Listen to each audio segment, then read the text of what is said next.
85,492. അതുകൊണ്ട് ആ വൃത്തിയായിട്ട് നോക്കണം. പല ആൾക്കാർക്കും അറിയില്ല.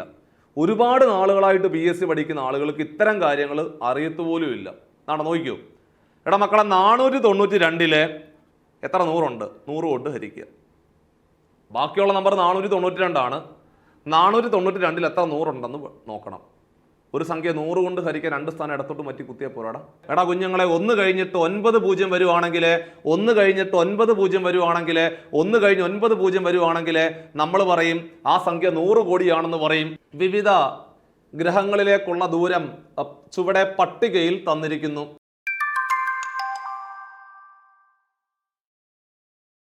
Welcome to competitive cracker. എൻ്റെ പേര് ഷൈജു. അപ്പം നമ്മൾ ഇന്ന് വന്നിരിക്കുന്നത് നമ്മുടെ വരാൻ പോകുന്ന LDC പരീക്ഷയ്ക്ക് വേണ്ടിയിട്ടുള്ള തയ്യാറെടുപ്പിനിടയിൽ നമ്മൾ SCERT പാഠപുസ്തകങ്ങൾ പഠിക്കേണ്ട അനിവാര്യത എടുത്തു പറയേണ്ട ആവശ്യമില്ല. ഏറ്റവും കൂടുതൽ പ്രധാനപ്പെട്ട മറ്റൊരു ഭാഗം കൂടിയാണ്, സിലബസിനോട് ചേർന്ന് നിൽക്കുന്ന അതേപോലെ തന്നെ അത്രയും പ്രധാനപ്പെട്ട ഒരു ഭാഗമാണ് നമ്മുടെ SCERT പാഠപുസ്തകങ്ങളുടെ പഠനം. അപ്പോൾ SCERT പാഠപുസ്തകങ്ങൾ പഠിച്ചു തുടങ്ങുമ്പോൾ നമ്മൾ ആദ്യം എടുക്കേണ്ട ഒരു ചാപ്റ്റർ ഉണ്ട്. നമ്മുടെ 5ാം ക്ലാസ്സിലെ 1ാമത്തെ ചാപ്റ്റർ. 5ാം ക്ലാസ്സിലെ 1ാമത്തെ ചാപ്റ്റർ എന്ന് പറഞ്ഞു കഴിഞ്ഞാൽ സംഖ്യാലോകം എന്നാണ് ചാപ്റ്ററിൻ്റെ പേര്. ഈ സംഖ്യാലോകം എന്ന് പറയുന്ന ചാപ്റ്റർ പഠിച്ചു തുടങ്ങുമ്പോൾ നമുക്ക് സംഖ്യകളെക്കുറിച്ചുള്ള ഒരു അടിസ്ഥാന അറിവ് കിട്ടും. അപ്പോൾ നമ്മൾ തുടക്കക്കാരാണെങ്കിൽ, ആദ്യമായിട്ട് SCERT പഠിച്ചു തുടങ്ങുന്ന ആളുകളാണെങ്കിൽ നിങ്ങൾ ആദ്യം എടുക്കേണ്ട ചാപ്റ്റർ എന്ന് പറഞ്ഞു കഴിഞ്ഞാൽ നമ്മുടെ 5ാം ക്ലാസ്സിലെ 1ാമത്തെ ചാപ്റ്ററാണ്. 5ാം ക്ലാസ്സിലെ 1ാമത്തെ ചാപ്റ്ററിൻ്റെ പേര് ഒരിക്കൽ കൂടി പറയുന്നു, സംഖ്യാലോകം എന്നാണ് ചാപ്റ്ററിൻ്റെ പേര്. അപ്പോൾ നമ്മൾ ഇന്നത്തെ ക്ലാസ്സിലെ സംഖ്യാലോകം എന്ന് പറയുന്ന ചാപ്റ്ററുമായി ബന്ധപ്പെട്ട് ആ പാഠപുസ്തകത്തിലെ എന്തൊക്കെ കാര്യങ്ങളാണ് പറഞ്ഞിരിക്കുന്നത്, അതേപോലെ ആ പാഠഭാഗത്തുനിന്ന് ചോദിച്ച മുൻ വർഷ ചോദ്യങ്ങൾ കൂടി നമ്മൾ ക്ലാസ്സിലെ പരിചയപ്പെടുത്താൻ പോവാണ്. എല്ലാവർക്കും ഒരുപാട് ഉപകാരപ്പെടുന്ന വീഡിയോ ആണ്. അതേപോലെ എല്ലാവരും നിങ്ങൾ ഷെയർ ചെയ്ത് മറ്റുള്ളവരിലേക്ക് എത്തിക്കണം. അപ്പോൾ നമുക്ക് നേരെ ക്ലാസ്സിലേക്ക് പോകാം. അപ്പോൾ മക്കളെ, നമ്മൾ തുടങ്ങുവാണ്. ഇതണ്ടേ, സംഖ്യാലോകം എന്നാണ് ചാപ്റ്ററിൻ്റെ പേര്. ഇവിടെ നമുക്കെല്ലാവർക്കും അറിയാം, നമ്മൾ സാധാരണ പലതരത്തിലുള്ള സംഖ്യകൾ കാണാറുണ്ട്. ഇപ്പം ഞാനൊരു സംഖ്യ എഴുതുന്നു, നിങ്ങൾ മേപ്പോട്ട് നോക്കിക്കേ. 7, 3, 5, 8, 4, 6, 1 ഒരു വലിയ സംഖ്യയാണ്. ഈ വലിയ സംഖ്യ എങ്ങനെയാണ് വായിക്കുന്നത് എന്ന് ചോദിച്ചാൽ, നമ്മൾ ചെറിയ ക്ലാസ് മുതലേ പഠിച്ചിട്ടുണ്ട്, ഒരു സംഖ്യ വായിക്കുമ്പോൾ നമുക്ക് തോന്നുന്ന രീതിയിൽ വായിക്കാൻ പാടില്ലടാ. ഒരു സംഖ്യ വായിക്കുമ്പോൾ നമുക്ക് തോന്നുന്ന രീതിയിൽ വായിക്കാൻ പാടില്ല. അതിന് കൃത്യമായ നിയമമുണ്ട്. അതായത് ഒരു സംഖ്യ നിങ്ങളുടെ മുമ്പിലേക്ക് കാണുമ്പോൾ നിങ്ങൾ ആദ്യം ചെയ്യേണ്ടത് വലതുവശത്ത് നിന്നും ഇടതുവശത്തേക്ക്, വലതുവശത്ത് നിന്നും ഇടതുവശത്തേക്ക് ആദ്യത്തെ 3 സംഖ്യ ഗ്രൂപ്പ് ചെയ്യണം. ഫസ്റ്റ് 3. അപ്പോൾ 1, 2, 3. അതിനുശേഷമുള്ള ഓരോ ഈ 2 സംഖ്യകൾ നിങ്ങൾ ഗ്രൂപ്പ് ചെയ്യണം. 1 2 1 2 1 2 1 2 1 2 1 2 1 2 2 2 2 2 അങ്ങനെ ഗ്രൂപ്പ് ചെയ്യണം. നോക്കിക്കേ. അപ്പോൾ ഒരു സംഖ്യ വായിക്കുമ്പോൾ ആദ്യം ചെയ്യേണ്ട പരിപാടി എന്ന് പറഞ്ഞാൽ, ഏതെങ്കിലും ഒരു സംഖ്യ നിങ്ങൾക്ക് വായിക്കണമെങ്കിൽ ആദ്യം നിങ്ങൾ ചെയ്യേണ്ട പരിപാടി എന്ന് പറഞ്ഞു കഴിഞ്ഞാൽ, ആദ്യം ചെയ്യേണ്ടത് ആ സംഖ്യ വലതുവശത്ത് നിന്നും ഇടതുവശത്തേക്ക് ആദ്യത്തെ 3 സംഖ്യയെ ഗ്രൂപ്പ് ചെയ്യുക. പിന്നീടുള്ള ഓരോ ഈ 2 സംഖ്യകളെ ഗ്രൂപ്പ് ചെയ്യണം. അതിനുശേഷം സ്ഥാനവില കൊടുക്കണം. സ്ഥാനവില കൊടുക്കുമ്പോൾ വലതുവശത്ത് നിന്ന് ഇടതുവശത്തേക്കാണ് സ്ഥാനവില കൊടുക്കേണ്ടത്. ഏറ്റവും വലത്തെ അറ്റത്ത് നിന്നും ഇടത്തെ അറ്റത്തേക്ക് നിങ്ങൾ സ്ഥാനവില കൊടുക്കണം. ഒറ്റ, 10 കണ്ടോ, ഒറ്റ അല്ലെങ്കിൽ 1, ഒറ്റ, 10, 100, 1000, 10000, ലക്ഷം, 10 ലക്ഷം, കോടി, 10 കോടി. ഇങ്ങനെയാണ് നമ്മൾ സ്ഥാനവില കൊടുക്കുന്നത്. ഒറ്റ 10, 100, 1000, 10000, ലക്ഷം, 10 ലക്ഷം, കോടി, 10 കോടി. അതായത് മക്കളെ, 1 കഴിഞ്ഞിട്ട് 4 0 വരുവാണെങ്കിൽ, 1 കഴിഞ്ഞ് 4 0 വരുന്ന സംഖ്യ പറയുന്ന പേര് 10000 എന്നാണ്. 1 കഴിഞ്ഞ് 4 0 വരുന്ന സംഖ്യ പറയുന്ന പേര് 10000 എന്നാണ്. 1 കഴിഞ്ഞ് 5 0 വരുവാണെങ്കിൽ, 1 കഴിഞ്ഞിട്ട് 5 0 വരുവാണെങ്കിൽ ആ സംഖ്യ പറയുന്ന പേര് 1 ലക്ഷം എന്നാണ്. 1 കഴിഞ്ഞിട്ട് 5 പൂജ്യം വരുവാണെങ്കിൽ ആ സംഖ്യ പറയുന്ന പേരാണ് 1 ലക്ഷം. 1 ലക്ഷം 1 ലക്ഷം. 1 കഴിഞ്ഞിട്ട് 6 പൂജ്യം വരുവാണെങ്കിൽ, 1 കഴിഞ്ഞ് 6 പൂജ്യം വരുവാണെങ്കിൽ, 1 കഴിഞ്ഞ് 6 പൂജ്യം വരുവാണെങ്കിൽ ആ സംഖ്യ 10 ലക്ഷമാണ്. 1 കഴിഞ്ഞിട്ട് 6 പൂജ്യം വരുവാണെങ്കിൽ ആ സംഖ്യ 10 ലക്ഷമാണ്. 1 കഴിഞ്ഞ് 6 പൂജ്യം വരുന്ന സംഖ്യ പറയുന്ന പേര് 10 ലക്ഷം. 10 ലക്ഷം. അതായത് നമ്മൾ മറ്റൊരു രീതിയിൽ എഴുതുവാണെങ്കിൽ 10⁻6 എന്ന് എഴുതാം. 10⁻6 എന്ന് കണ്ടാൽ അതിന്റെ അർത്ഥം 1 കഴിഞ്ഞ് 6 പൂജ്യം വരുന്ന സംഖ്യയാണ്. അപ്പോൾ 1നോടൊപ്പം 6 പൂജ്യം വരുവാണെങ്കിൽ ആ സംഖ്യ പറയുന്ന പേര് 10 ലക്ഷം ആണ്. ഈ 10 ലക്ഷത്തിന് നമ്മൾ മില്യൺ എന്ന് പറയും, മില്യൺ എന്നും പറയാറുണ്ട്. അപ്പോൾ 1 കഴിഞ്ഞിട്ട് 6 പൂജ്യം വരുവാണെങ്കിൽ ആ സംഖ്യ പറയുന്ന പേരാണ് മില്യൺ. മില്യൺ എന്ന് പറയും. 1നോടൊപ്പം 6 പൂജ്യം വരുന്ന സംഖ്യ, അതായത് 10⁻6ന് നമ്മൾ 10 ലക്ഷം അല്ലെങ്കിൽ ദശലക്ഷം അല്ലെങ്കിൽ മില്യൺ എന്ന് പറയും. എഴുതിയെടുത്തോണം. അതേപോലെ 1 കഴിഞ്ഞിട്ട് 7 പൂജ്യം വരുവാണെങ്കിൽ ആ സംഖ്യ പറയുന്ന പേര് 1 കോടി എന്നാണ്. 1 കഴിഞ്ഞിട്ട് 7 പൂജ്യം വരുവാണെങ്കിൽ ആ സംഖ്യ 1 കോടിയാണ്. 1 കഴിഞ്ഞ് 8 പൂജ്യം വരുവാണെങ്കിൽ, 1 കഴിഞ്ഞ് 8 പൂജ്യം വരുവാണെങ്കിൽ ആ സംഖ്യ 10 കോടിയാണ്. 1നോടൊപ്പം 8 പൂജ്യം വരുവാണെങ്കിൽ, 1നോടൊപ്പം 8 പൂജ്യം, അതായത് 10⁻8. 1 കഴിഞ്ഞിട്ട് 8 പൂജ്യം വരുവാണെങ്കിൽ ആ സംഖ്യ നമുക്കറിയാം 10 കോടിയാണ്. അതേപോലെ കുഞ്ഞുങ്ങളെ 1 കഴിഞ്ഞിട്ട് 9 പൂജ്യം വരുവാണെങ്കിൽ, 1 കഴിഞ്ഞിട്ട് 9 പൂജ്യം വരുവാണെങ്കിൽ, 1 കഴിഞ്ഞ് 9 പൂജ്യം വരുവാണെങ്കിൽ നമ്മൾ പറയും ആ സംഖ്യ 100 കോടിയാണെന്ന് പറയും. ആ സംഖ്യ പറയുന്ന പേര് 100 കോടി എന്നാണ്. അല്ലെങ്കിൽ ശതകോടി എന്ന് പറയും. ഇംഗ്ലീഷ് നമ്മൾ ബില്യൺ എന്ന് പറയാറുണ്ട്. ബില്യൺ ബില്യൺ ബില്യൺ എന്ന് പറയും. ബില്യൺ എന്ന് പറയും. അതേപോലെ നമ്മൾ എഴുതി താഴോട്ട് പോകുമ്പോൾ 1 കഴിഞ്ഞ് 12 പൂജ്യം വരുന്ന സംഖ്യ പറയുന്ന പേര് ട്രില്യൺ എന്നാണ്. 1 കഴിഞ്ഞ് 12 പൂജ്യം വരുന്ന സംഖ്യ പറയുന്ന പേര് ട്രില്യൺ എന്നാണ്. അതായത് 10⁻12 ഈസ് ഈക്വൽ ടു ഡാഷ് എന്ന് ചോദിച്ചാൽ കണ്ണും പൂട്ടി എഴുതണം, ട്രില്യൺ എഴുതണം. Trillion trillion trillion. അതേപോലെ 1 കഴിഞ്ഞ് 15 പൂജ്യം വരുന്ന സംഖ്യ പറയുന്ന പേര് ക്വാഡ്രില്യൺ. ക്വാഡ്രില്യൺ ക്വാഡ്രില്യൺ ക്വാഡ്രില്യൺ ക്വാഡ്രില്യൺ എന്ന് പറയും. 1 കഴിഞ്ഞിട്ട് 15 പൂജ്യം വരുന്ന സംഖ്യ പറയുന്ന പേര് ക്വാഡ്രില്യൺ എന്നാണ്. അതേപോലെ 1 കഴിഞ്ഞ് 18 പൂജ്യം വരുന്ന സംഖ്യ പറയുന്ന പേര് ക്വിൻറ്റില്യൺ എന്നാണ്. 1 കഴിഞ്ഞിട്ട് 18 പൂജ്യം വരുവാണെങ്കിൽ ആ സംഖ്യ പറയുന്ന പേര് ക്വിൻറ്റില്യൺ. ക്വിൻറ്റില്യൺ എന്ന് പറയും. അതേപോലെ നിങ്ങൾ സൈഡിലെ നമ്പറുകൾ വായിച്ചു നോക്കുമ്പോൾ ഭീമൻ സംഖ്യ എന്നുള്ള ഹെഡിങ്ങോട് കൂടി കൊടുത്തിട്ടുണ്ട്. അവിടെ നമുക്കറിയാവുന്ന ഏറ്റവും വലിയ സംഖ്യ എന്ന് ചോദിക്കുമ്പോൾ നമ്മൾ സാധാരണ പറയുന്നത് 100 കോടി എന്നൊക്കെയാണ് പറയുന്നത്. അവിടെ പ്രത്യേകം പറയുന്നുണ്ട് 1ന് ശേഷം 10 പൂജ്യം ചേർന്നാൽ അത് 1000 കോടിയായി. കണ്ടോ? അതേപോലെ 1ന് ശേഷം 100 പൂജ്യമുള്ള സംഖ്യയുടെ വലിപ്പം ആലോചിച്ചു നോക്കിയേ. മക്കളെ, 1ന് ശേഷം 100 പൂജ്യം വരുവാണെങ്കിൽ, 1ന് ശേഷം 100 പൂജ്യം വരുവാണെങ്കിൽ ആ സംഖ്യ പറഞ്ഞ പേര് ഗൂഗോളം എന്നാണ്. 1ന് ശേഷം 100 പൂജ്യം വരുവാണെങ്കിൽ, 1ന് ശേഷം 100 പൂജ്യം വരുവാണെങ്കിൽ ആ സംഖ്യ പറഞ്ഞ പേര് ഗൂഗോളം എന്നാണ്. അപ്പോൾ 1 കഴിഞ്ഞിട്ട് 100 പൂജ്യം വരുന്ന സംഖ്യ, അതായത് 1 കഴിഞ്ഞ് 100 പൂജ്യം വരുന്ന സംഖ്യ, അതായത് 10⁻100. 1 കഴിഞ്ഞ് 100 പൂജ്യം വരുന്ന സംഖ്യ പറഞ്ഞ പേര് ഗൂഗോൾ എന്ന് പറയും. മറന്നു പോരുത്. 1 കഴിഞ്ഞിട്ട് 100 പൂജ്യം വരുവാണെങ്കിൽ ആ സംഖ്യ പറഞ്ഞ പേരാണ് ഗൂഗോൾ എന്ന് പറയും. അപ്പോൾ ഇവിടെ നമ്മുടെ മുമ്പിൽ ഞാൻ നിങ്ങളുടെ മുമ്പിൽ ഒരു സംഖ്യ എഴുതി വെച്ചിട്ടുണ്ട്. 7358461 എന്ന് പറയുന്ന സംഖ്യ. സ്വാഭാവികമായിട്ടും അത് വായിക്കേണ്ട രീതി ഞാൻ നേരത്തെ പറഞ്ഞായിരുന്നു. വലതുവശത്തു നിന്ന് ഇടതുവശത്തേക്ക് ആദ്യത്തെ 3 സംഖ്യ ഗ്രൂപ്പ് ചെയ്യുക, പിന്നീടുള്ള ഓരോ ഈ 2 സംഖ്യകളെ ഗ്രൂപ്പ് ചെയ്യുക, അതിനുശേഷം സ്ഥാനവില കൊടുക്കണം. സ്ഥാനവില കൊടുക്കുമ്പോൾ നിങ്ങൾ നോക്കിക്കോണേ, ഒറ്റ, 10, 100, 1000, 10000, ലക്ഷം, 10 ലക്ഷം. 10 ലക്ഷത്തിലാണ് തട്ടി നിൽക്കുന്നത്. അപ്പൊ 7 10 ലക്ഷം ഉണ്ട്, അല്ലാതെ 3 ലക്ഷം ഉണ്ട്. ചേർത്ത് വായിക്കണം. ഒരു ഗ്രൂപ്പ് ഒറ്റയടിക്ക് വായിക്കണം. അപ്പോൾ 7 10 ലക്ഷങ്ങളും അതേപോലെ 3 ലക്ഷങ്ങൾ അല്ലാതെ ചേരുമ്പോൾ അത് 73 ലക്ഷമായിട്ട് മാറി. അപ്പോൾ ആ സംഖ്യ വായിക്കുന്നത് 73,58,461 എന്നാണ് ആ സംഖ്യ വായിക്കുന്നത്. 73,58,461 എന്നാണ് ആ സംഖ്യ വായിക്കുന്നത്. അപ്പോൾ ഒരു സംഖ്യ കിട്ടിയാൽ അതെങ്ങനെയാണ് വായിക്കേണ്ടതെന്നുള്ള കാര്യം മനസ്സിലായി. അതേപോലെ സ്ഥാനവില കൊടുക്കേണ്ടത് എങ്ങനെയാണെന്ന് മനസ്സിലായി. അതേപോലെ നമ്മൾ സ്ഥിരമായിട്ട് കാണുന്ന കുറേ ചോദ്യങ്ങളും പരിചയപ്പെട്ടു. ഒന്നിനോടൊപ്പം 6 പൂജ്യം വരുന്ന സംഖ്യ 10⁻6 പറയുന്ന പേര് മില്യൺ. ഒന്നിനോടൊപ്പം 9 പൂജ്യം വന്നാൽ, അതായത് 10⁻9 ആണെങ്കിൽ ആ സംഖ്യ പറയുന്ന പേര് ബില്യൺ എന്നാണ്. ഒന്നിനോടൊപ്പം 12 പൂജ്യം വരുവാണെങ്കിൽ, അതായത് 10⁻12 എന്ന് കണ്ടാൽ ആ സംഖ്യ പറയുന്ന പേര് ട്രില്യൺ എന്നാണ്. 1 കഴിഞ്ഞ് 15 പൂജ്യം വരുന്ന സംഖ്യ പറയുന്ന പേര് ക്വാഡ്രില്യൺ.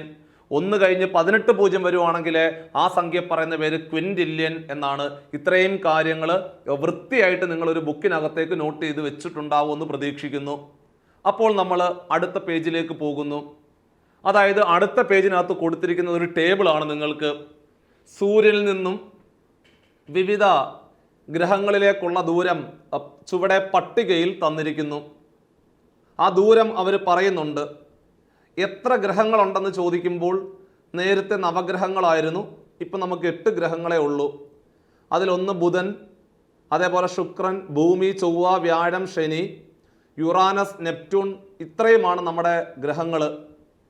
അപ്പോൾ ഇവിടെ സൂര്യനിൽ നിന്നും വിവിധ ഗ്രഹങ്ങളിലേക്കുള്ള ദൂരം ചുവടെ പട്ടികയിൽ കൊടുത്തിട്ടുണ്ട്.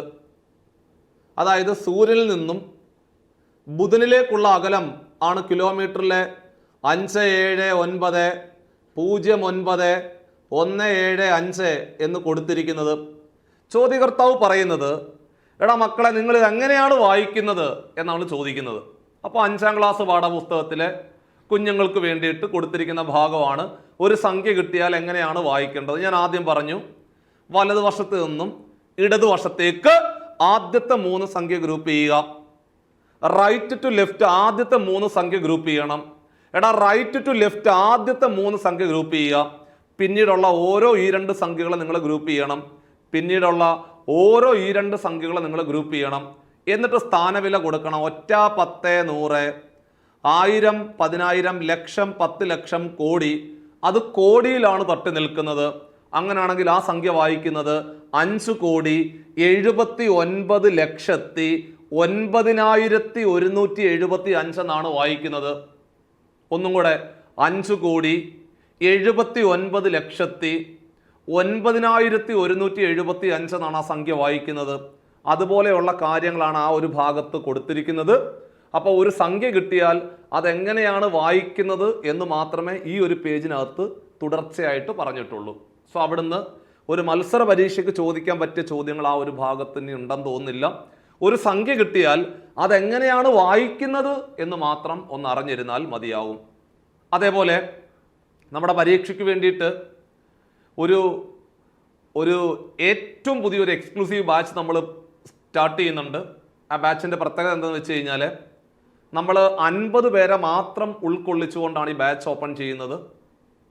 അപ്പോൾ ആദ്യം രജിസ്റ്റർ ചെയ്യുന്ന 50 പേരെ മാത്രം ഉൾക്കൊള്ളിച്ചുകൊണ്ട് അവരെ റാങ്ക് ലിസ്റ്റിൻ്റെ ആദ്യ ഭാഗത്തേക്ക് എത്തിക്കുക എന്നുള്ള ദൗത്യത്തോടുകൂടി കേരളത്തിലെ ഏറ്റവും മികച്ച കുറച്ച് അധ്യാപകരുടെ കൂട്ടായ്മ കോമ്പറ്റേറ്റീവ് ക്രാക്കറിൻ്റെ നേതൃത്വത്തിലെ ഒരു LDC മിഷൻ 50 എന്ന് പറയുന്ന ഒരു ബാച്ച് ഓപ്പൺ ചെയ്തിട്ടുണ്ട്.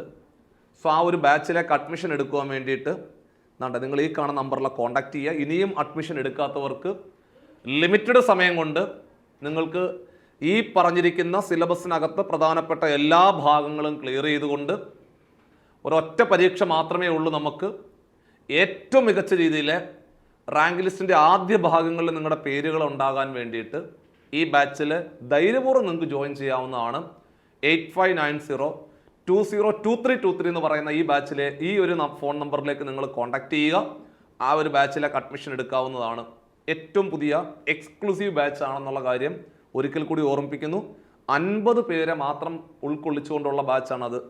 അതേപോലെ തന്നെ നമ്മുടെ ക്ലാസ്സുകളുടെ ഏറ്റവും വലിയ പ്രത്യേകത എന്ന് പറഞ്ഞു കഴിഞ്ഞാൽ, നമ്മൾ സ്ഥിരമായിട്ട് നമ്മുടെ കൂടെ വരുന്ന ഉദ്യോഗാർത്ഥികളെ നമ്മൾ ഡെയിലി നിങ്ങളെ അസൈൻ ചെയ്തിരിക്കുന്ന മെൻറ്റർ നിങ്ങളെ കൃത്യമായിട്ട് കോൺടാക്ട് ചെയ്തുകൊണ്ട് നിങ്ങളുടെ പഠന നിലവാരം ഏത് രീതിയിലേക്ക് മാറ്റണം കൃത്യമായിട്ട് നമ്മൾ ഓരോ ദിവസങ്ങൾ പരീക്ഷ എഴുതി വരുമ്പോൾ ആ പരീക്ഷ നിങ്ങളുടെ മാർക്കുകൾ കുറയുന്നു. അപ്പോൾ അതിന് വേണ്ട എന്താണ് നിങ്ങൾ ചെയ്യേണ്ടത്? കറണ്ട് അഫേഴ്സിൽ നിങ്ങൾക്ക് മാർക്ക് കുറവാണ്. അപ്പോൾ നിങ്ങൾ എവിടെയാണ് കേന്ദ്രീകരിക്കേണ്ടത്? ആ കറണ്ട് അഫേഴ്സ് എവിടം മുതൽ എവിടം വരെ നോക്കണം? ഏതൊക്കെ സോഴ്സുകളാണ് നിങ്ങൾ ഇപ്പോൾ നോക്കേണ്ടത്, അത് കഴിയുമ്പോൾ എന്തൊക്കെയാണ് ചെയ്യേണ്ടത്, അല്ലെ നിങ്ങൾ മാത്സിന് മാർക്ക് കുറവാണെങ്കിൽ നിങ്ങൾ ഏതൊക്കെ ഭാഗങ്ങളാണ് പഠിക്കേണ്ടത്, ഇംഗ്ലീഷിന് മാർക്ക് കുറവാണ് നിങ്ങൾ ഏതൊക്കെ ഭാഗങ്ങളാണ് പഠിക്കേണ്ടത്, മലയാളത്തിന് ഈ ഒരു ഭാഗങ്ങൾ നിങ്ങൾ വീക്കാണെന്ന് കണ്ടുപിടിച്ച് കഴിഞ്ഞാൽ ആ ഒരു ഭാഗം നമ്മൾ കൂടുതൽ ഇമ്പോർട്ടൻസ് നൽകുകൊണ്ട് ഏതൊക്കെ മേഖലകൾ എവിടെ നിന്നാണ് കേന്ദ്രീകരിച്ചുകൊണ്ട് പഠിക്കേണ്ടതെന്നുള്ള കാര്യം കൃത്യമായിട്ട് നിങ്ങളെ മെൻറ്റർ അറിയിക്കുന്നതാണ്. അത് ഓരോ കുട്ടിക്കും ഓരോ മെൻറ്റർ നിങ്ങളെ വിളിച്ചുകൊണ്ട് സപ്പോർട്ട് ചെയ്തുകൊണ്ട് ആ ഒരു ഭാഗം നിങ്ങളെ ക്ലിയർ ചെയ്തുകൊണ്ട് മുമ്പോട്ടുള്ള പഠനം വളരെ സുഗമമാക്കാൻ വേണ്ടിയിട്ട് ആ ഒരു ദൗത്യം കൂടി നമ്മുടെ മുമ്പിലുണ്ട്. അതാണ് ടോക്ക് വിത്ത് LDC മെൻറ്റർ എന്ന് പറയുന്ന ഒരു പ്രോഗ്രാം ഉണ്ട്. അത് നമുക്ക് മാത്രമേ ഉള്ളൂ. സോ ആ ഒരു ഇത് പേഴ്സണലൈസ് സെഷനാണ്. ആ ഒരു ഇതുകൂടി നിങ്ങൾക്ക് ജോയിൻ ചെയ്യാവുന്നതാണ്. ആ ഒരു പ്രോഗ്രാമിലേക്ക് കൂടി നിങ്ങൾക്ക് ജോയിൻ ചെയ്യാവുന്നതാണ്. അതേപോലെ നമ്മുടെ മുമ്പിലേക്ക് ഒരു സംഖ്യ കിട്ടിയാൽ അതെങ്ങനെയാണ് എഴുതുന്നത്, പിരിച്ചെഴുതുക എന്നുള്ളതാണ് ആ ഒരു ഭാഗം. എടാ നിങ്ങളുടെ മുമ്പിൽ ഒരു സംഖ്യ കിട്ടി, എന്നിട്ട് ഇവിടെ കിടക്കുന്നത് കണ്ടോ, 10,000 എന്ന് പറയുന്ന സംഖ്യ എങ്ങനെയാണ് പലതരത്തിൽ എഴുതുന്നത് എന്ന് പഠിപ്പിക്കുകയാണ്. എടാ 10,000-നെ എങ്ങനെ പലതരത്തിൽ പിരിച്ചെഴുതാം, 10,000 എന്ന് പറയുന്ന സംഖ്യയെ എങ്ങനെയാണ് പല രീതിയിൽ പിരിച്ചെഴുതുന്നത് എന്നാണ് ചോദ്യം. ഇവിടെ നോക്കിക്കോ, ഇവിടെ നമുക്ക് തുടങ്ങാം. 10,000 എന്ന് പറഞ്ഞാൽ ഒരു 10,000 ആണ്. അപ്പോൾ 10,000-നെ ഒരു രീതിയിൽ പിരിച്ചെഴുതിയിരിക്കുകയാണ്. 10,000 എന്ന് പറഞ്ഞാൽ ഒരു 10,000 ആണ്. എടാ അടുത്തത് 10,000 എന്ന് പറഞ്ഞാൽ 10,000 ഒന്നാണ്, ശരിയല്ലേ?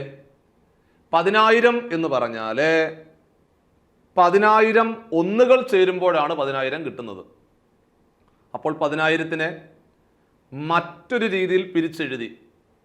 10,000 എന്ന് പറഞ്ഞാൽ 100 നൂറുകൾ ചേരുമ്പോൾ 10,000 കിട്ടത്തില്ലേ?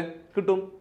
100 നൂറുകൾ ചേരുമ്പോൾ 100 നൂറുകൾ ചേരുമ്പോൾ നമുക്ക് 10,000 കിട്ടുമല്ലോ. 100 നൂറുകൾ ചേരുമ്പോൾ 10,000 കിട്ടും, ശരിയാണ്. 100 നൂറുകൾ ചേരുമ്പോൾ നമ്മൾക്ക് 10,000 കിട്ടും. അല്ലെങ്കിൽ 1000 പത്തുകൾ ചേർന്നാലും 10,000 കിട്ടും. 1000 പത്തുകൾ ചേരുമ്പോൾ 10,000 കിട്ടും. അതായത് 1000 പത്തുകൾ ചേരുമ്പോൾ നമ്മൾക്ക് 10,000 കിട്ടുന്നുണ്ടല്ലോ. 1000 പത്തുകൾ ചേരുമ്പോൾ നമുക്ക് കിട്ടുന്നത് 10,000 ആണ്. 1000-നെ 10 കൊണ്ട് ഗുണിക്കുക, അതായത് 1000 പത്തുകൾ ചേരുമ്പോൾ 10,000 കിട്ടും. അതേപോലെ 10 ആയിരങ്ങൾ ചേർന്നാലും 10,000 ആണ്. 10 ആയിരങ്ങൾ ചേരുമ്പോൾ നമ്മൾക്ക് കിട്ടുന്നതും 10,000 തന്നെയാണ്. അങ്ങനെ ഒരു സംഖ്യ കിട്ടിയാൽ അതിനെ എങ്ങനെയാണ് പല രീതിയിൽ പിരിച്ചെഴുതുന്നത് എന്നുള്ള കാര്യം കൂടി നിങ്ങളുടെ ഓർമ്മയിൽ സൂക്ഷിക്കണം. അത് വളരെ പ്രധാനപ്പെട്ട ഭാഗമാണ്. സോ അങ്ങനെയാണെങ്കിൽ ഇവിടെ നിങ്ങൾ നോക്കുക, 1,00,000 എന്ന് പറയുന്ന സംഖ്യ എങ്ങനെ പിരിച്ചെഴുതുന്നു എന്നുള്ളതാണ് അടുത്തതായിട്ട് കൊടുത്തിരിക്കുന്ന ടേബിള്. എടാ 1,00,000 എന്ന് പറയുന്ന സംഖ്യ എങ്ങനെയൊക്കെ നമുക്ക് പിരിച്ചെഴുതാം നിങ്ങൾ നോക്കിക്കോണേ. 1,00,000-നെ ഞാൻ എങ്ങനെയാണ് പല രീതിയിൽ പിരിച്ചെഴുതുന്നതെന്ന് നോക്കിക്കോ. എടാ 1,00,000 എന്ന് പറയുന്ന സംഖ്യ നമുക്കറിയാം, 1,00,000 ഒന്നുകൾ ചേരുന്നതാണ് 1,00,000 അല്ലേ? 1,00,000 എന്ന് പറഞ്ഞാൽ 5 പൂജ്യമാണ്. 1,00,000 എന്ന് പറഞ്ഞാൽ 5 പൂജ്യമാണ്. അപ്പോൾ 1,00,000 എന്ന് പറഞ്ഞാൽ 1,00,000 ഒന്നുകൾ ചേരുന്നതാണ്. കണ്ടോ, 1,00,000 എന്ന് പറഞ്ഞാൽ 1,00,000 ഒന്നുകൾ ചേരുന്നാൽ നമുക്ക് എന്ത് കിട്ടും? 1,00,000 കിട്ടും. ഇനി എത്ര പത്തുകൾ ചേരുമ്പോഴാണ് 1,00,000 കിട്ടുന്നത് എന്ന് ചോദിച്ചാൽ, എടാ എത്ര പത്തുകൾ ചേരുമ്പോഴാണ് 1,00,000 കിട്ടുന്നത് എന്ന് ചോദിച്ചാൽ നിങ്ങൾ നിസ്സാരമായിട്ട് ആ 1,00,000-ന് 1,00,000 ആണല്ലോ, 1,00,000 എന്ന് പറഞ്ഞാൽ 5 പൂജ്യമാണ്. അപ്പം 3, 4, 5. ആ 1,00,000 എന്ന് പറഞ്ഞാൽ എത്ര പത്തുകൾ ചേരുമ്പോഴാണ് കിട്ടുന്നത് എന്ന് ചോദിച്ചാൽ 1,00,000-നെ 10 കൊണ്ട് ഹരിച്ചാൽ മതി. 0 0 കട്ടായിപ്പോയി. അപ്പോൾ നമുക്ക് 4 പൂജ്യമായി, അതായത് 10,000 എന്ന് വരും. അപ്പം നമ്മൾ പറയും 10,000 10,000 4 പൂജ്യം, അതായത് 10,000 പത്തുകൾ ചേരുമ്പോൾ നമുക്ക് 1,00,000 കിട്ടും. 10,000 പത്തുകൾ ചേർന്നാലും നമുക്ക് എന്താണ് കിട്ടുന്നത്? 1,00,000 കിട്ടുന്നത്. അതേപോലെ എടാ മക്കളെ 10,000 എന്ന് പറഞ്ഞാൽ എത്ര നൂറുകൾ ചേരുമ്പോഴാണ് 10,000 കിട്ടുന്നത്? എത്ര നൂറുകൾ ചേരുമ്പോഴാണ് 10,000 കിട്ടുന്നത്? എത്ര നൂറുകൾ ചേരുമ്പോഴാണ് 10,000 കിട്ടുന്നതെന്ന് ചോദിച്ചാൽ ആ എത്ര നൂറുകൾ ചേരുമ്പോഴാണ് 1,00,000, നമ്മുടെ മുമ്പിലുള്ള 1,00,000 എത്ര നൂറുകൾ ചേരുമ്പോഴാണ് 1,00,000 കിട്ടുന്നതെന്ന് ചോദിച്ചാൽ ആ 1,00,000-ന് 1,00,000 എന്ന് പറഞ്ഞാൽ 5 പൂജ്യമാണ്. 1,00,000 എന്ന് പറഞ്ഞാൽ 5 പൂജ്യമാണ്. ആ 1,00,000-നെ 100 കൊണ്ട് ഹരിച്ചാൽ മതി. 1,00,000-നെ 100 കൊണ്ട് ഹരിക്കുമ്പോൾ എത്ര നൂറുകൾ ചേരുമ്പോഴാണ് 1,00,000 കിട്ടുന്നത് എന്നുള്ള ചോദ്യത്തിന് ഉത്തരവാകും. അപ്പോൾ 1,00,000-നെ 100 കൊണ്ട് ഹരിച്ചാൽ നമുക്ക് കിട്ടുന്നത് 1000 ആണ്. അപ്പം നമുക്കൊരു കാര്യം മനസ്സിലായി. 1000 നൂറുകൾ ചേരുമ്പോൾ, എടാ മക്കളെ, 1000 നൂറുകൾ ചേരുമ്പോൾ 1000 നൂറുകൾ ചേരുമ്പോൾ 1000 നൂറുകൾ ചേർന്നാലേ 1,00,000 ആണെന്നുള്ള കാര്യം ഒരിക്കൽ കൂടി നമ്മുടെ മനസ്സിലേക്ക് സ്ട്രക്കായി. ഓക്കെ, മറന്നു പോരുത്. ഇനി എത്ര ആയിരങ്ങൾ ചേരുമ്പോഴാണ് 1,00,000 കിട്ടുന്നതെന്ന് ചോദിച്ചാൽ, എത്ര ആയിരങ്ങൾ ചേരുമ്പോഴാണ് 1,00,000 കിട്ടുന്നത് എന്ന് ചോദിച്ചാൽ ആ 1,00,000-നെ 1000 കൊണ്ട് ഹരിക്കണം. 1,00,000-നെ 1000 കൊണ്ട് ഹരിക്കണം. 1,00,000-നെ 1000 കൊണ്ട് ഹരിക്കണം. താഴത്തെ 3 പൂജ്യം, മുകളിലത്തെ 3 പൂജ്യം കട്ടായിപ്പോയി. അപ്പം നമുക്ക് 100 കിട്ടും. അതായത് 100 ആയിരങ്ങൾ ചേരുമ്പോഴാണ്, 100 ആയിരങ്ങൾ ചേരുമ്പോഴാണ് 1,00,000 കിട്ടുന്നത്. 100 ആയിരങ്ങൾ ചേരുമ്പോഴാണ് 1,00,000 കിട്ടുന്നത് എന്നുള്ള കാര്യം കൂടി നമുക്ക് മനസ്സിലായി. ഇനി എത്ര 10,000 ചേരുമ്പോഴാണ് 10,000 ചേരുമ്പോഴാണ് 1,00,000 കിട്ടുന്നതെന്ന് ചോദിച്ചാൽ നിങ്ങൾ സിമ്പിളായിട്ട് 1,00,000-നെ നിങ്ങൾ 10,000 കൊണ്ട് ഹരിക്കണം. 1,00,000-നെ 10,000 കൊണ്ട് ഹരിച്ച് നോക്കുക. 1,00,000-നെ 10,000 കൊണ്ട് ഹരിക്കുക. അല്ലെങ്കിൽ 1,00,000-ലെ എത്ര 10,000 ഉണ്ടെന്ന് ചോദിച്ചാൽ 1,00,000-ലെ എത്ര 10,000 ഉണ്ടെന്ന് ചോദിച്ചാൽ 1,00,000-നെ 10,000 കൊണ്ട് ഹരിച്ചാൽ മതി. താഴത്തെ 4 പൂജ്യം കട്ടായിപ്പോയി, 2 3 4. മുകളിലത്തെ 4 പൂജ്യം കട്ടായിപ്പോയി, നമുക്ക് 10 കിട്ടും. അപ്പം നമുക്കൊരു കാര്യം മനസ്സിലായി. എന്ത് മനസ്സിലായി? 10 10,000 ചേരുമ്പോഴാണ് 1,00,000 കിട്ടുന്നത്. 10 10,000 ചേരുമ്പോഴാണ് 1,00,000 കിട്ടുന്നത്. 10 10,000 ചേരുമ്പോഴാണ് 1,00,000 കിട്ടുന്നത്.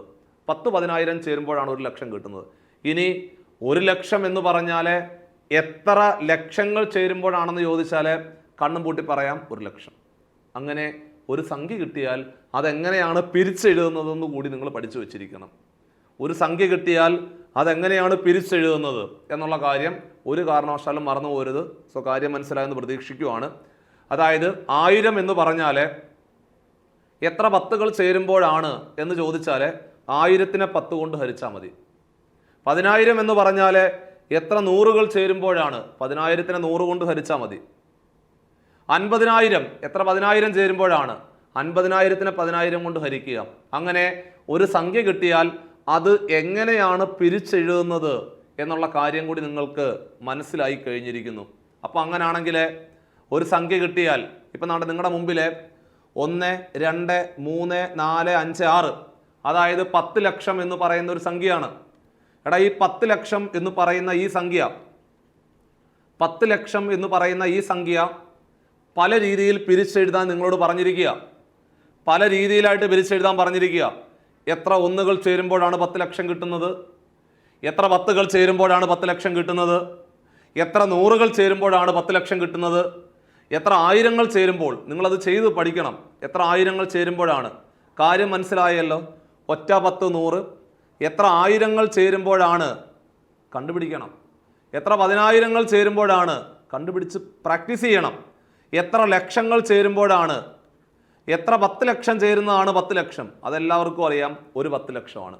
അങ്ങനെ ഒരു സംഖ്യ കിട്ടിയാൽ അതെങ്ങനെയാണ് പിരിച്ചെഴുതുന്നത് എന്നുള്ള കാര്യം വൃത്തിയായിട്ട് പഠിച്ചു വെക്കുക. പരീക്ഷയ്ക്ക് ഇത്തരം ഭാഗങ്ങളിൽ നിന്നും ഒരു സംഖ്യ തന്നിട്ട് അതിനെ പിരിച്ചെഴുതുമ്പോൾ എങ്ങനെയാണ് കാര്യം കൂടി പരീക്ഷയ്ക്ക് ചോദിക്കാൻ സാധ്യത വളരെ കൂടുതലാണ്. അതുപോലെ തന്നെ ഈ ഒരു ചോദ്യം നോക്കിക്കേ.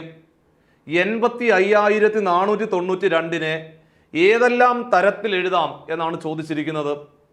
85,492-നെ ഏതെല്ലാം തരത്തിൽ എഴുതാം എന്നാണ് നിങ്ങളോട് ചോദിച്ചിരിക്കുന്നത്. അതായത് എത്ര 1, എത്ര 10, എത്ര 100, എത്ര 1000, എത്ര 10,000, ഇത് ഒരു രീതിയിൽ പിരിച്ചെഴുതി വെച്ചിരിക്കുന്നു. അപ്പോൾ ഈ ടേബിൾ നോക്കുമ്പോൾ നമുക്കൊരു കാര്യം മനസ്സിലായി. ചോദ്യകർത്താവ് ഒരു രീതിയിൽ പിരിച്ചെഴുതി തന്നു. മറ്റൊരു രീതിയിൽ നമ്മളോട് പിരിച്ചെഴുതാൻ പറഞ്ഞു, വീണ്ടും മറ്റൊരു രീതിയിൽ നമ്മളോട് പിരിച്ചെഴുതാൻ പറഞ്ഞു, വീണ്ടും മറ്റൊരു രീതിയിൽ നമ്മളോട് പിരിച്ചെഴുതാൻ പറയുന്നു.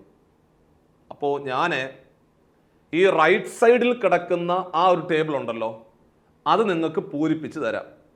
നിങ്ങൾ ലെഫ്റ്റ് സൈഡിൽ കിടക്കുന്ന ടേബിളും താഴെ കിടക്കുന്ന ടേബിളും നിങ്ങൾ സ്വന്തമായിട്ട് പരിശീലിക്കണം. നോക്കിയോ, റൈറ്റ് സൈഡ് മാത്രം ഞാൻ പഠിപ്പിച്ചു തരാം. ആ ഒരു രീതിയിൽ നിങ്ങളൊരു ബുക്ക് എടുത്തിട്ട് ആ ഒരു ബുക്കിനകത്തേക്ക് 85,492 എന്ന് പറയുന്ന സംഖ്യയെ ഞാൻ ഈ റൈറ്റ് സൈഡിൽ എങ്ങനെയാണോ പിരിച്ചു വെച്ചിരിക്കുന്നത് അതുപോലെ ലെഫ്റ്റ് സൈഡിൽ കിടക്കുന്ന രീതിയിൽ നിങ്ങൾ പിരിച്ചെഴുതണം. നോക്കിയോണേ, എടാ 85,492. അതാ വൃത്തിയായിട്ട് നോക്കണം. പല ആൾക്കാർക്കും അറിയില്ല. ഒരുപാട് നാളുകളായിട്ട് PSC പഠിക്കുന്ന ആളുകൾക്ക് ഇത്തരം കാര്യങ്ങൾ അറിയത്തുപോലും ഇല്ല. നോക്കിയോ, 85,492 ഇതാണ് നമ്മുടെ മുമ്പിലുള്ള സംഖ്യ. ഞാൻ ആദ്യം ചെയ്യേണ്ടത് റൈറ്റ് സൈഡിലെ ടേബിൾ നോക്കിക്കോ. എടാ റൈറ്റ് സൈഡിൽ 1000, 100, 10, 1 കണ്ടോ? റൈറ്റ് സൈഡ് നോക്ക്. Right side 1000, 100, 10, 1. നിങ്ങൾ ആദ്യം ചെയ്യേണ്ടത് ആ തന്നിരിക്കുന്ന സംഖ്യക്കകത്ത് എത്ര 1000 ഉണ്ടെന്ന് നോക്കണം. എത്ര 1000 ഉണ്ടോ ആയിരങ്ങളുടെ എണ്ണം അങ്ങോട്ട് എഴുതണം. എടാ മക്കളെ, എത്ര 1000 ഉണ്ടെന്ന് ചോദിച്ചാൽ ആ തന്നിരിക്കുന്ന സംഖ്യ 1000 കൊണ്ട് ഹരിക്കുക. ഇതാണ്ടേ നോക്കിക്കൂ, 85,492 1000 കൊണ്ട് ഹരിച്ചു. ഒരു സംഖ്യയെ 1000 കൊണ്ട് ഹരിക്കാൻ 3 സ്ഥാനം ഇടത്തോട്ട് മാറ്റി കുത്തിയാൽ പോരെ? അത് ഏതൊരു സംഖ്യയാണെങ്കിലും 1000 കൊണ്ട് ഹരിക്കാൻ 3 സ്ഥാനം ഇടത്തോട്ട് മാറ്റി കുത്തിയാൽ മതി. അപ്പോൾ 85,492 1000 കൊണ്ട് ഹരിച്ചാൽ നമുക്ക് എന്ത് കിട്ടും? 85.492 എന്ന് കിട്ടത്തില്ലേ? നിങ്ങൾ ചെയ്യേണ്ടത് ആ പോയിന്റും പോയിന്റിന്റെ വലതുവശത്ത് കിടക്കുന്ന ഭാഗവും കൂടെ കളഞ്ഞേക്ക്. പോയിന്റും പോയിന്റിന്റെ വലതുവശത്ത് കിടക്കുന്ന ഭാഗവും കൂടെ കളയുക. അപ്പൊ നമുക്ക് എന്ത് കിട്ടും? 85 കിട്ടത്തില്ലേ? എടാ പോയിന്റും പോയിന്റിന്റെ വലതുവശത്ത് കിടക്കുന്ന ഭാഗവും കൂടെ കളയുക. അപ്പൊ 85 കിട്ടത്തില്ലേ? അതെടുത്ത് താഴെ കൊണ്ടുപോവാ. ആ 85 ആണ് ആയിരങ്ങളുടെ എണ്ണം. അപ്പൊ എത്ര 1000 ഉണ്ടെന്ന് ചോദിച്ചാൽ 85. എത്ര 1000 ഉണ്ട്? 85. ഇനി എത്ര 100 ഉണ്ട്? എത്ര 100 ഉണ്ടെന്നുള്ളതാണ്. അപ്പൊ നിങ്ങൾ ചെയ്യേണ്ട പരിപാടി എന്ന് പറഞ്ഞു കഴിഞ്ഞാൽ ആ പഴയ 85 അങ്ങ് കളയണം. ഞാൻ പറയുന്ന കാര്യം വൃത്തിയായിട്ട് പഠിച്ചു വെച്ചോണം. ഉറപ്പിക്കാം നമുക്ക് പരീക്ഷയ്ക്ക്. ഏതെങ്കിലും ഒരു സംഖ്യ തന്നിട്ട് അതിനെ എങ്ങനെയാണ് പിരിച്ചെഴുതുന്നത്, option A, B, C, D കറക്റ്റായിട്ട് പിരിച്ചെഴുതാൻ അറിയാത്ത ഒരുപാട് പേരുണ്ട്. സോ ഈ രീതിയിലാണ് പിരിച്ചെഴുതി പഠിക്കേണ്ടത്. ആദ്യം തന്നിരിക്കുന്ന സംഖ്യയിലെ ഏറ്റവും വലിയ സംഖ്യ എന്ന് പറയുമ്പോൾ ഇവിടെ 1000 ആണ്. അപ്പോൾ 1000 എത്ര 1000 ഉണ്ടെന്ന് കണ്ടുപിടിച്ചു. ഇനി ബാക്കിയുള്ള 492 ആണ്. എടാ മക്കളെ, 492 എത്ര 100 ഉണ്ട്? 100 കൊണ്ട് ഹരിക്കുക. ബാക്കിയുള്ള നമ്പർ 492 ആണ്. 492 എത്ര 100 ഉണ്ടെന്ന് നോക്കണം. ഒരു സംഖ്യ 100 കൊണ്ട് ഹരിക്കാൻ 2 സ്ഥാനം ഇടത്തോട്ട് മാറ്റി കുത്തിയാൽ പോരാടാ. എടാ ഒരു സംഖ്യ 100 കൊണ്ട് ഹരിക്കാൻ 2 സ്ഥാനം ഇടത്തോട്ട് മാറ്റി കുത്തിയാൽ മതി. 2 സ്ഥാനം ഇടത്തോട്ട് മാറ്റി കുത്തിയ എന്ത് വരും? 4.92 വരും അല്ലേ? 492 100 കൊണ്ട് ഹരിച്ചാൽ 4.92 വരും. പോയിന്റിന് വലതുവശമുള്ള ഭാഗം കട്ട് ചെയ്യണം.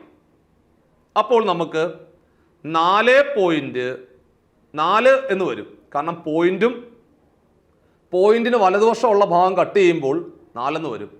അതെന്താണോ അതാണ് 100ന്റെ എണ്ണം. അപ്പോൾ എത്ര 100 ഉണ്ട്? എത്ര 100 ഉണ്ടെന്ന് ചോദിച്ചാൽ 400. ഇനി അവസാനം എത്ര 10 ഉണ്ട്, എത്ര 1 ഉണ്ട്, അതോടെ നോക്കിയാൽ മതി. എടാ എത്ര 10 ഉണ്ടെന്ന് ചോദിച്ചാൽ ബാക്കിയുള്ള സംഖ്യ, അതായത് 85 പോയി, 4 പോയി, ബാക്കിയുള്ള 92. ആ 92 എന്ന് പറയുന്ന സംഖ്യ പിടിക്കണം. ആ 92-നകത്ത് എത്ര 10 ഉണ്ടെന്ന് ചോദിച്ചാൽ 10 കൊണ്ട് ഹരിക്കണം. ഒരു സംഖ്യയിലെ എത്ര 10 ഉണ്ടെന്ന് ചോദിച്ചാൽ 10 കൊണ്ട് ഹരിക്കുക. എടാ 92-നെ 10 കൊണ്ട് ഹരിച്ചാൽ നമുക്ക് എല്ലാവർക്കും അറിയാം 9.2 വരും. പോയിന്റിന് വലതുവശം കട്ട് ചെയ്യുക. സോ 9.